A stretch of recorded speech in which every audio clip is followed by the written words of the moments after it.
to what that is. We're going to see it, and then I'm going to hopefully give you some time to actually start to practice it. If we don't get to that third dot, what I'm worried about is that it just sits in theory, but hopefully I haven't overstuffed this training today so that we will get to it. Um, where I'm starting with this, I asked you at our first training just to list some of the questions that you had with coaching. And what I went back to that document and pulled out some of the questions that I think are going to start to be addressed in this training. So how do I help people identify what they would need help with? How do I coach veteran teachers that are resistant? How do I help teachers be more open to coaching? How can I support teachers, help a teacher understand? How can I have somebody see me as a coach? So believe it or not, I think this session and the next session combined are really going to address those questions, or the questions that you have, because really the answer to a lot of these questions is the way that you talk with your teachers. So the way that we address when we're meeting with teachers, the language that we use and the style that we communicate with them communicates the fact that we're a coach and that we're in a coaching role. And so that's why I'm spending so much time with you working on language and building that context for you. I often said this, and I might have said this in the last training, but now I've memorialized it on a slide. How you say an idea is often more important than the idea itself. And you can quote me on that one. But what I really mean by that is that if you have the solution to a teacher's problem and you say it in a way that's not supportive, that idea is not going to go anywhere. So we're really going to focus on how you talk, the language that you can use, because that's going to get you to start to move towards being a coach. So now that I hopefully wet your whistle a little bit, let me talk a little bit about the ICF framework. I'm going to break it down for you, and then we're going to watch a modeling of that conversation with Lindsay and I. So one of the things that I had Chris send to you was that lovely graphic that I spent all of 2 minutes creating for you. If you have this and you want to take notes on it, this is meant to be your note sheet, your note guide. If this doesn't work for you and you want to write things down, it's totally fine. I would just suggest you draw 3 boxes like that. It's not really that hard. So if you don't have one, you can just draw some on a piece of paper. But I'm going to model with this and just do some notes as I explain this framework. But the ICF framework is a conversational structure that supports effective coaching conversations, active listening, and it gets to that teacher growth that we really want to do it. So the ICF framework overlays the conversations that we have, and there are 3 ways that we can have conversations with teachers, and they interlock with each other within this framework. So what I wanted to do with this slide very, very briefly, if you remember, we started our first training with the adult learning principles. And I went back to those and pulled the ones out that I thought our training would match. If you remember that first one, adults really need to learn from not the experience, but processing our experience. And I actually saw that on our exit ticket for the first one, a lot of people that resonated with. But the ICF framework helps adults process the experience. It also supports self-reflection, self-assessment, and self-direction. It's a very active process for adults. They're not just sitting there listening. And it allows us as coaches to figure out what's in that teacher's brains so that we can start to connect what we want to share with what they already understand. So this process, believe it or not, kind of works around these 4 adult learning principles. So I just wanted to bring those back into the conversation. One more thing before I share with you the framework. I want to tell you that this framework is super flexible. When you learn it, it could be used in so many different ways. I used it for a check-in meeting with my teachers. I used it for a pre-observation format. Like if I wanted to get some information about what I was observing, I used it after an observation so that I could give feedback to teachers. Sometimes teachers needed to vent. This works for venting. What it doesn't really work for is if you are walking by a room or you're walking by a hallway and you see a teacher and you drop an idea and you're having a very, very short conversation. It doesn't really work for that. You just drop your idea and move on. But it can be used in many different ways. Like I said, it promotes a positive image for your coaching role because it puts you in the role of a listener, and it also starts to build your role as value added. Some of the questions about, excuse me, about people were having about the role. How do I get somebody to see me as a coach? You get somebody to see you as a coach because what you're sharing is value added to their teaching practice. I should mute, I'm sorry. It also gives you time to probe for more information. That's where you're taking a look at what that teacher is thinking. And it provides open doors needed to promote further work. I'm not expecting you to write all of these down, but these are the benefits that you have. The open doors is really critical because you start to listen to the language that the teachers are sharing with you, and it gives you insights to what they're thinking and where you can go. And it also allows the teachers to be decision makers. So sorry about that. Okay, so let's get to the framework. It has 3 sections to it, and I'd like you to, in your box or whatever you have, to please write these 3 sections in it. And the first one is instructive, that's the I. The second one is collaborative, that's the C. And the third one is facilitative, and that's the F, the ICF framework. So this is the structure that we use when we talk with teachers, and it rolls out in a way that's very unlike this graphic. So maybe it's because I'm left-handed that it appeals to me, but we're actually going to start with facilitative.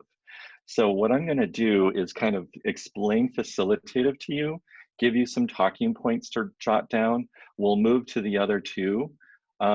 Then we're going to draw a few pictures, and then I'll get you to talk a little bit. So there's going to be just some quick input here. When we start with the ICF framework, we start in the facilitative stance. And what that really is that you as a coach ask the adult that you're working with for input about what their concern is. So in that facilitative, the teacher is actually directing the flow of information. They're the ones doing most of the talking and facilitative. You start off this way because you want the teacher to give you enough information in order for you to do the other 2 steps. If you start with instructive too soon, you might be missing that teacher. So facilitative allows you to do some listening with the teacher. The coach acts as a facilitator of the teacher's thinking and problem solving. So you're listening and you're facilitating their thinking. You're not providing any ideas or anything else. You're probably in facilitative asking questions after you hear enough information in order to get some more information. And during the facilitative process, that's where the teacher is doing some self-assessing. So in your work as a student success coach, a teacher might come to you and say, I'm having a problem with Keith. I'm going to pick on you again, Keith, just because I really like you. And Keith is behaving so badly in my classroom. And in the facilitative stance, what you do is you start asking questions. Tell me more about that. What do you see? What's going on? What is Keith doing? When is he doing it? And you start to get the teacher to talk, to give you some more information. Often, the teachers that we're working with deal in very broad, big strokes, right? They give you like, Keith is always bad. And we know that Keith is not always bad. So we want to kind of whittle that down a little bit, and we can do that in facilitative. So now we're getting some information, and the teacher is giving us the information. Also, as a coach, you're kind of biding your time because you may not have a solution at that point, but you can be in facilitative a little bit to get some ideas. The next stance is collaborative. And actually, in my work, I often go from facilitative to instructive. But I'm going to talk about collaborative next because it's in the middle. So in collaborative, the coach guides the interaction without controlling it. So in this scenario, the coach is now talking and the teacher is now talking, and you're having a back and forth conversation. So it's kind of like, let's do this, let's do this, let's talk, let's talk. It's not so much one-sided as it was in facilitative. Together, you're co-constructing solutions. So with that situation with Keith misbehaving, you might come to an agreement together of what you might try through that dialogue or that conversation. You're doing some co-thinking together. So in collaborative, it's both of you working together to help solve whatever problem that teacher is having. Now, the last one is instructive. This is where you as a coach really will come in to help support the teacher. So in facilitative, like I said, you've gotten some ideas. Now you might have some ideas. So what you want to do is move into instructive. That's where the coach controls the interaction. Information is given to the teacher, and the coach offers suggestions and solutions. So your real coaching moments are instructive. So what often happens is you start in facilitative, then you go to instructive, and after you give it an idea, you don't want to give another idea and another idea and another idea. You give one idea, often you'll go back to facilitative because you want the teacher to think about that idea and give feedback on that idea. So let's go back to Keith's example in facilitative. Keith is always bad in my classroom, blah, blah, blah, blah, blah. We find out that the idea is that writing triggers him. I'm just making this up as we go along. I have an idea. Have you tried putting Keith at a separate table during writing time so he's not easily distracted? That's my idea. Then I move it back into facilitative by saying, what do you think of that idea? And then the teacher says, I've tried that for 3 weeks, it doesn't work. That's what happens, right? And so then you might need to come up with another idea and you're doing instructive. Or you might come together, okay, well, what have you tried? Let's work together on coming up with something for Keith. And that's where you move into collaborative.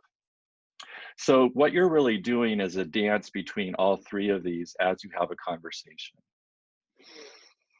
So the last thing I want to do, and then I'm going to pause to give you an opportunity just to process and think and ask questions, is that it helped me to think about these in picture forms.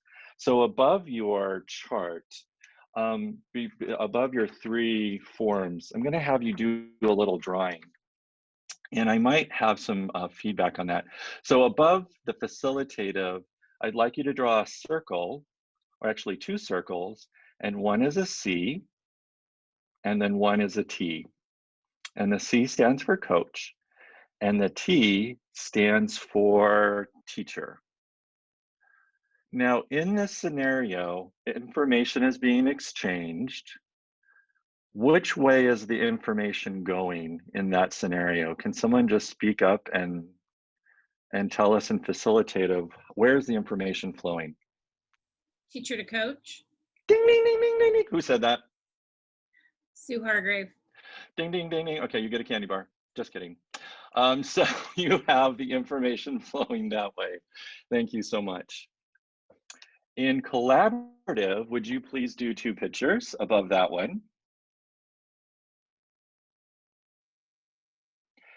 Now, can someone speak up and share where's the information in that stance?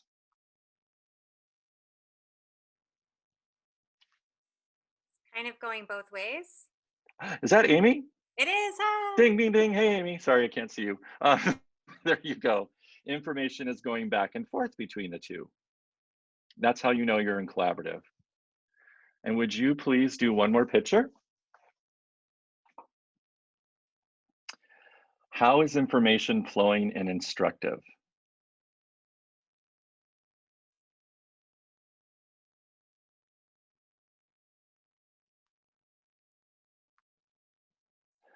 Anyone?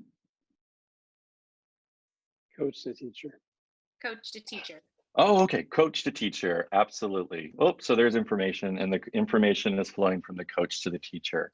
So you can see how this framework is really mapping out how information is going between the conversation. So you start with facilitative, you might be instructive for a little bit. Collaborative, if it works out, you'll be in the middle and you're really doing some co-thinking together. I'm going to stop here for a second, and I'm curious if there were any questions or any thoughts that you had. Jim, what struck me is like when I was a classroom teacher, we used the sort of I do, we do, you do model of teaching. Like, I'm going to model this for you, then I'm going to do it next to you, and then I'm going to let you do it on your own. And this is literally the reverse. It's literally like, which is better because when I start with the I do, then I'm the one deciding what the direction, right? And it's fine when you're the classroom teacher. because you should be setting the curriculum in some ways, but when you're coaching, you want the crux of what's happening or the problem that you're trying to solve to come from your teachers. Absolutely. Absolutely. Thanks for sharing that.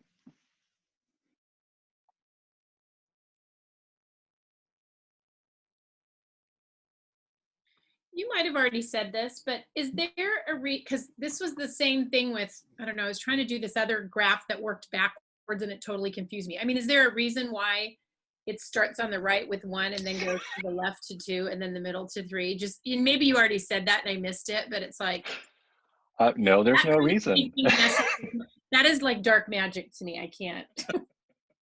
Okay.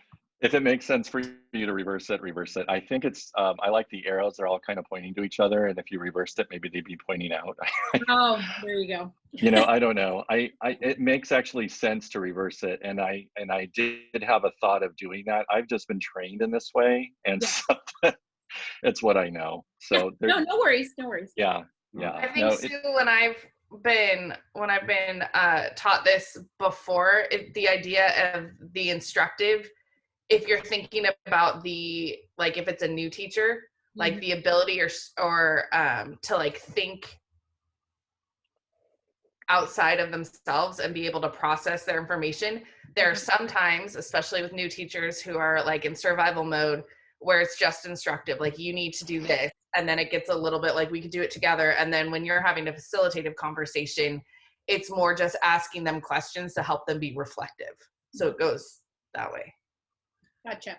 That helps it in my brain anyway. you make sense out of this, however you think. It always helped me to think about it with these pictures. So that's what made sense to me. But was there another question?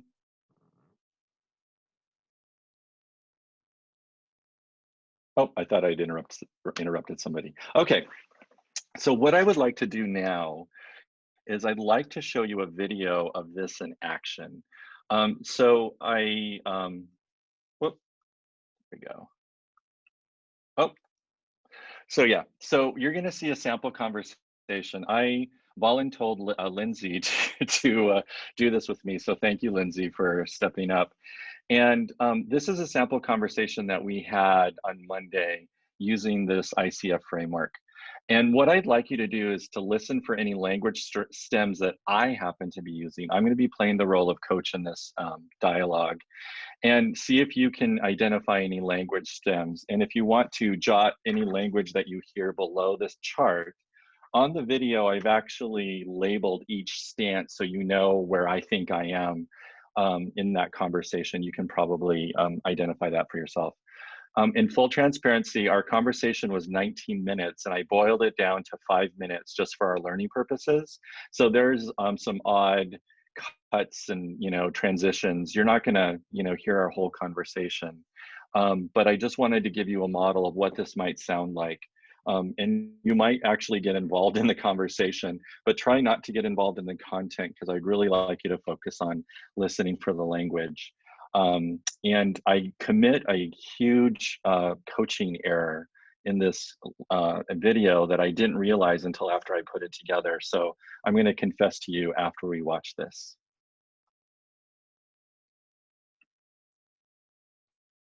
All right. Hey, Lindsay, how are you? I'm good. How are you? I'm doing well. What's going on? Yeah, I just was curious to brainstorm with you if you could help give me some ideas. I have a teacher who in the classroom really struggled with behavior management. I would go in to support for various reasons, and it was very clear that there was like no expectations in the classroom. Kids were literally like running wild, just completely out of control. And I'm just trying to think of how I could best support that teacher in that situation. I know that she's really struggling and she was very aware of this. I had said later on, I said, hey, I was wondering if maybe we could do like a reboot, a restart, a reset essentially. Because it was clear that that's what was needed. It was almost like we needed to go back to day one and set the expectations. And this is what it looks like when you come in and all of that. And she was very resistant and just kind of was coming from that mindset of, well, nope, I mean, see, they're out of control, like nothing works with them. And so one of the things that you said as you were describing your problem is that you were aware, or she's aware of what's happening in her room. How do you know that she's aware of that? Well, just because when I would talk to her, I would say like, I noticed that, these kids were doing this, and it was like, yeah, that's what they always do. I mean, Like, you said you had a good relationship with her. Can you talk a yeah, little bit about that? we've Right. known each other. We've had lots of conversations, and was very friendly Okay. and trusting. And I felt like I was able to, because of that, like come at it from not like a judgmental point of view, but like, I'm here to help you. Like, I get it. This is tough, but still there was still that wall and that mindset of, nope, Okay. it's beyond repair. Yes, I have one more question. When you're talking to her about these things, when is that happening? Is that during class, before or after school? When are you having these conversations and she's just, shutting you down? I would say that I have had conversations at all those times, like at the end of the day, even before school, and even like when I've been in the classroom. And now that I say that, like, of course, she's probably a little more heated. That probably isn't the best time. One of the things, my original idea, since you're pretty friendly and you know each other and each other's families, having these conversations in school might be part of a barrier to her to really listen to you. So I'm wondering if you would be comfortable inviting her out of the building, on a way for a coffee over a weekend, or a walk in a park, or something social, where you present to her what you're seeing in a kind way, but it comes from, I'm really worried about you, as a person. What do you think of that idea, and what do you think she might do what would be her reaction? I think that she would probably be open to do, like, I've never gone out with her, like, but who's to say that I couldn't, meet her for coffee or do one of those things. But even like, maybe even like a phone call or something in the evening, or, something might be. Yeah. Sure. Yeah, because if it's separate from anything that's happening in the room, she might be at a better space to listen to you. And do you want to do a little practice on how that might sound? Like a little role play? Sure. Yeah. Do you want me to be the teacher, or do you want me to be you? You can be, yeah, why don't you be the teacher and I'll be myself? Okay. Hello? So. Hi, how's it going? I'm doing okay. I'm having a nice evening at home here. Oh, I'm so glad. I know that today was a really tough day for you. I know it requires a lot of time and energy, and like your patience is run really thin. I'm really concerned about you though, and I've done some kind of brainstorming of how I can maybe support you, because I'm worried about you. I'm worried about your health, and it's so early in the year. And so I think that went well, Lindsay. If I could give you a little tip, one of the things in that conversation, I think, try not to rush to your solution too quickly. Let her, before you even offer support, you kind of indicated that things were rough. Let her talk about that a little bit. And because we want to be able to have her unpack that. So, and what you're trying to do in this conversation is figure out, is she ready for my support? And so listen for her words and figure out, and stretch that out a little bit, I think. If it feels like you're rushing to a solution too quick, you probably are. All right. I'm going to stop sharing so I can actually see people. Lindsay, thank you so much for participating. Yay, yeah, right. So just some context, the problem that we talked about was a real problem that we had last year. Lindsay, before we kind of share out, Lindsay, I'm curious about how did you feel about our conversation? Hi guys. No, I felt good. It was helpful to bounce ideas off of somebody else. Obviously, parts that were spliced together, but right? You kind of think you know what you're doing, but it's just helpful to talk to somebody else and get their feedback and confirm things that you're thinking or direct you maybe in a different way. So I felt good about it. Thank you for that. All right. So let's go to the stances. I want to see if you were able to capture some language from each stance. So I started with facilitative, and I was in facilitative for quite a while. Did you hear any language stems that I was using to help that facilitative stance?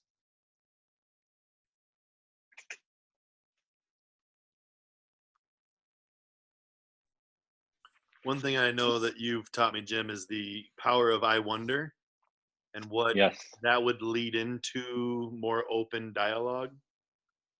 Why would it do that, Keith? Because it's not it's kind of defenseless. It's like you're on the defense when you bring it up. I wonder, where it's just a thought. It's not a feeling you have. It's not a judgment you have. It's just it comes off much more approachable when you have that kind of idea. Thank you. Jim, you kind of did it to Keith in his follow-up question too, when you said, and why is that? Like just lots of, and I was like, oh, you're doing what he's explaining, but it's true. It's that you are just constantly feeding the conversation so that you're getting the other person talk, kind of like empathy interviews when you're just trying to put things out there so the other person is talking, because sometimes the more the talking goes on, they get to the root themselves. Bingo, Nicole. I'm so glad that you mentioned that. Partly we want to be facilitative because sometimes the adult we're working with actually answers their own questions, and you can actually listen for that answer.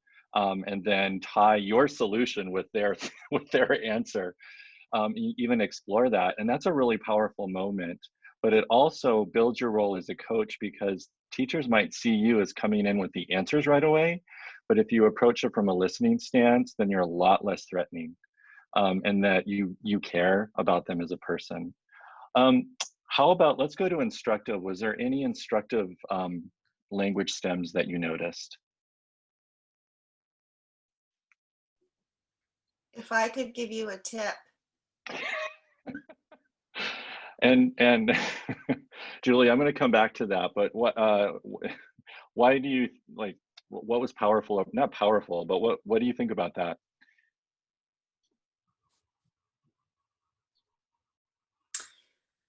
I think that one could possibly go both ways depending on who you're talking to.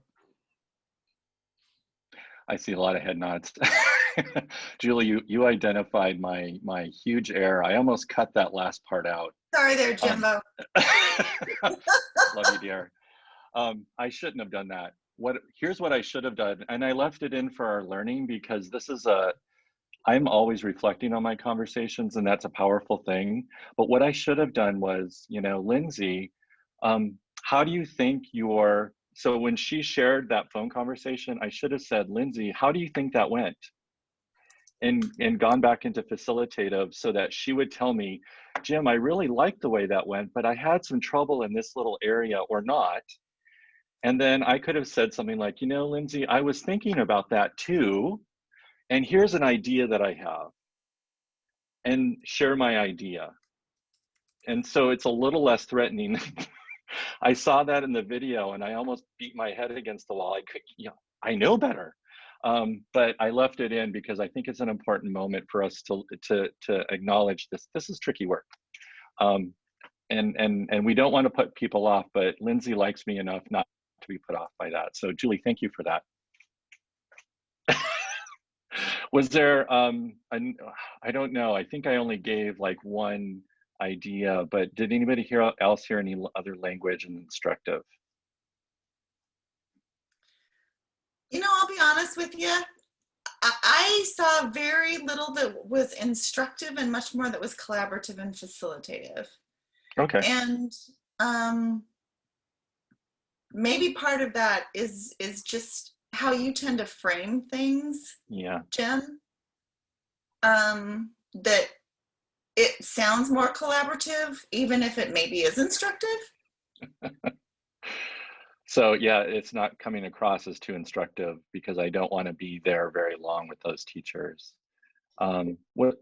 But you did offer her an alternate, like what if you take her for a walk or take her to coffee? So that, I feel like that was a little bit instructive. Okay. Because you gave a feedback about time and place. Yeah, Cody, I'm glad that you mentioned that. Did you notice, and I only noticed this when I watched this just now, but I suggested her to go to a park or coffee. And what was Lindsay's idea? What did she want to do? Phone. The phone call. And so did I say, no, you have to go to the park? Right. No, You she made it work for herself. And I acknowledged that and was like, great, she wants to do a phone call. I'm not going to push my agenda on her. This can work over a phone call. And it really got to the point of, I mean, I'm not in your head, but I felt like the point was that she makes a personal connection outside of the school building. And I think that however that looks for her would be fine. Yeah. Yeah. And I want her to decide that. I don't want to tell her how to do that. And especially with the kids, she's an expert in her class. I'm not. So I want her to be able to make those decisions as much as possible. I would phrase that as a spark. You sparked her thoughts. Okay. Yeah. And that's something that I really admire when people do that. That they spark it, like, don't take my agenda, but here's the idea. Think outside the box. Great. So Charlene, you're gonna like the next time we meet, because I'm gonna actually that's a part of mentoring language that I'm gonna share with you how to do that. So thank you for that. Any final comments before we get to our activity? I think, Jim, for me, your overall tone is so unassuming. It's not necessarily the words you say, but kind of like you said at the beginning, like how you say something means more than, like I was thinking at the end, I'm like, what did you say that was so, you put her at ease. I realize you have a working relationship already, but it was just, even if you would have been against somebody who was more combative, I think your tone says a lot more than the words. So. Yeah, thank you. Thank you for that. I appreciate that feedback. Okay, so here's what we're going to do for the rest of our time together. And I'm going to go back and share my screen, hopefully do it correctly. Oh, yeah, all right. Nope, we don't want to see that again. Yeah, we already did that.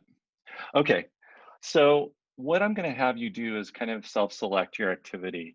We have about 20 minutes left, or maybe 15 minutes left. So your choice, you're going to be put into a breakout room.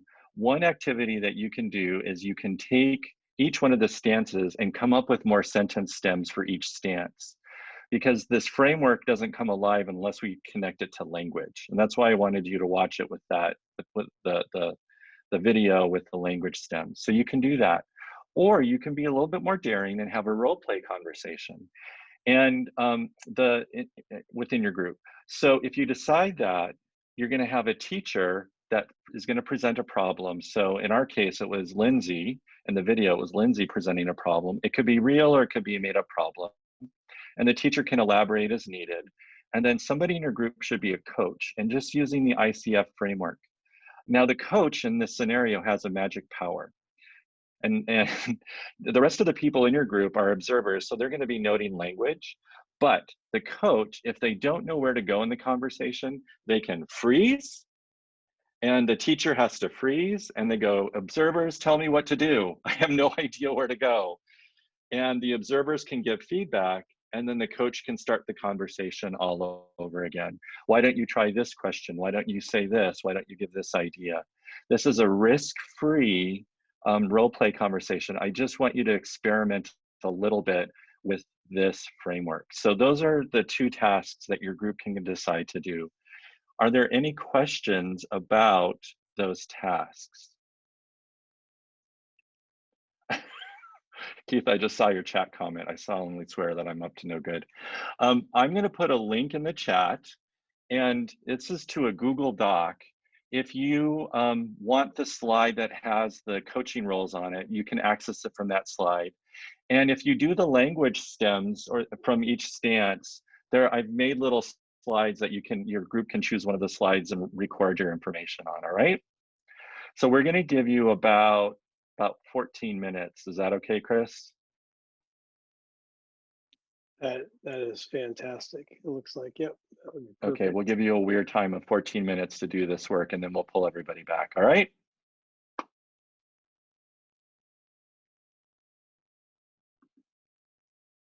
I'm just getting the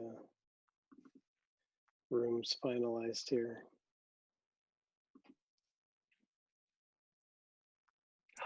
Hi, baby. Oh my goodness, what a cutie pie.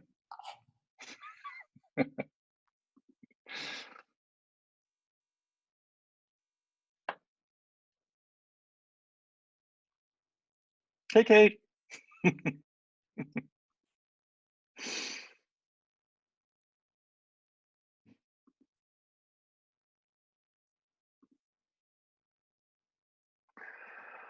All right, sir, how'd that go? Running Nikes, but I also bought some new, I can't remember what they're called. I'm starting to have foot issues because I'm old. So they're helping with my foot issues. Now I'm just, telling you all my private business, so. No, the running shoes for runners are like the only thing. I mean, you could basically throw on a pair of jeans. You could wear a burlap sack to go running in, but if you don't have shoes that feel good on your feet, that is kind of the key. It is. It's totally it. All right. Well, welcome back, everyone. We have about 5 minutes, and rather than show you any more slides, I'm just interested in your feedback, what you did, what you're thinking, any ahas, any questions. This is really, it's not enough time to process, but I'm curious about what's on your mind right now. I'll start if I could. Yeah.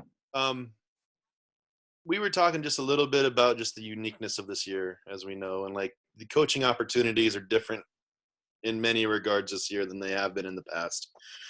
And it's kind of just like Eric and I were talking a couple weeks ago, just the balance of trying to support teachers and also not be a hindrance and adding more to their ever-growing list. So I think it's just that delicate balance that we have even more now than we do in person. But the language is still something that we can utilize and practice in CDL, just in terms of asking questions and trying to get our teachers to maybe think about situations a little bit differently or express how they're feeling about things a little bit differently. And I mean, I think in terms of moving the needle, it's going to be a longer journey than just trying to get at it this year and next. But I think it's just a good reminder for us to keep things open-ended and talk less and smile more. Right, Jim? Love it. Thank you, Keith.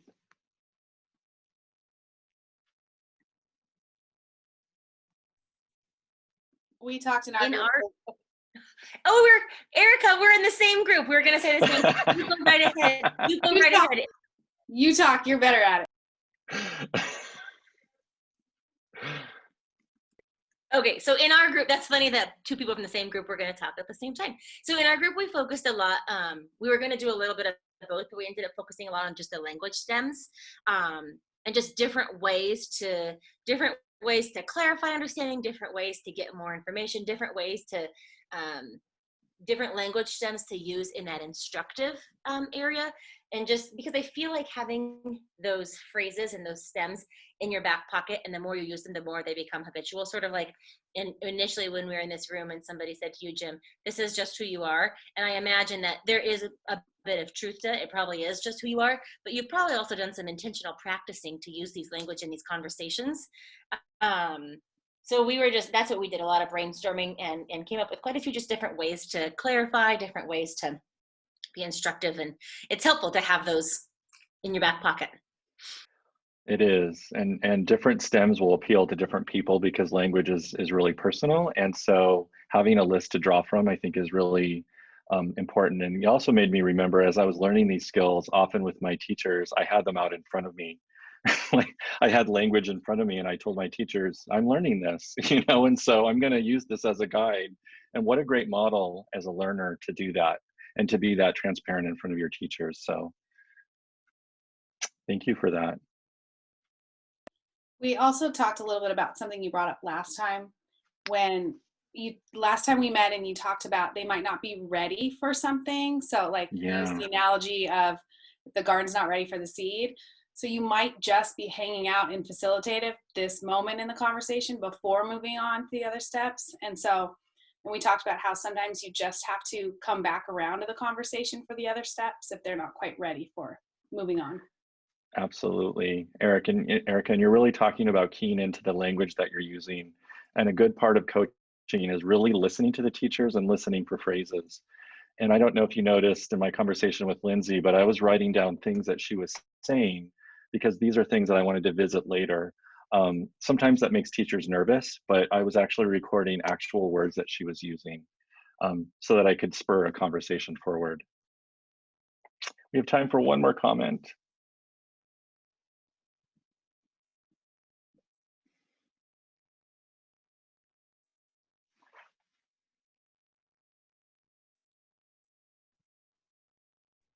You're amazing, Jim. How's that for a comment? Okay, Amy, I'm gonna Venmo you $5. Thank you for that, I appreciate that.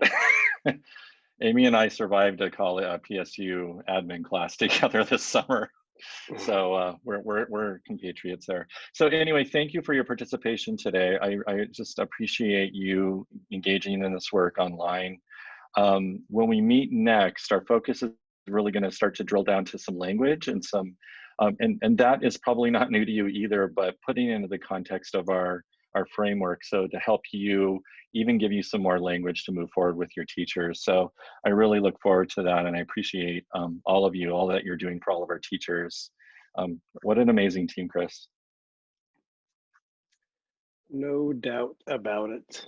Yeah, very grateful for the collective energy that you bring to a flat screen. So thank you for both just being here for, it wasn't a long time, but it was a good time. And if you'd like practice, you're always welcome to set up a time with me to practice. I could throw some doozies at you and give you a chance to really hone your coaching skills. And with that, thank you. And this is a wonderful month to kind of center us on gratitude. We all have a ton to be grateful for. And the one thing I want to say that I'm most grateful for is that Nevada is back with us. She is quite the heart and soul of this group and has been for a long time. So having her back and having the kiddo on her lap, that was so neat to see. So thank you for returning. That's being scared to come back. Oh, I'm scared, but you got to do it. All right, everyone, take good care of yourselves. If you can, take care of someone else too. Thanks, Jim. You're awesome. My pleasure. So we're on for December 2nd, I think, is the next time. Yeah, yeah. And is that time, is the 1 hour, I mean, is that just like a crunch? And it's okay for our pace. I mean, you could tell people don't want, tons, right? Yeah.